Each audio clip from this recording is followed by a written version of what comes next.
Ka përfunduar investimi i Bashkisë Shkodër për rikonstruksionin e rrugës Mehmet Xhelil Fishta, një ndërhyrje që i dha zgjidhje një problematike 30 vjeçare për banorët e Lagjës. Ata shprehën mirënjohës për këtë ndërhyrje, duke theksuar se për 30 vite ishin lënë në harres dhe se kushtet e rrugës u kishin vështirësuar jetesën. Banorët theksojnë se ky investim erdhi pas shumë përpjekjesh dhe kërkesash që më herët nuk kishin gjetur zgjidhje. Na kena këtu, po drita, po gjana, tu jena me ndriçim, me ujë sjes, kanalizim, ujë në zezë, të tonë gropa jena këtu.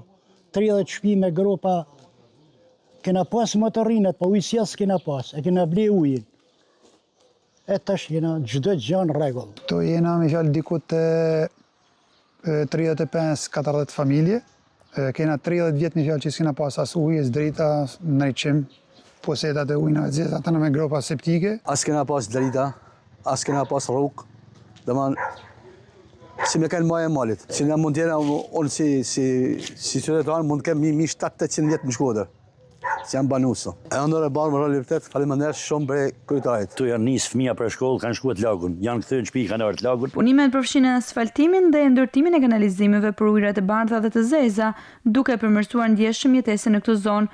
Në këtë lagje ndodhen edhe fusha sportive ku stërviten mbi 100 fëmijë të moshave të ndryshme, të cilët më parë kishin vështirësi të vazhdueshme për shkak të mungesës së infrastrukturës.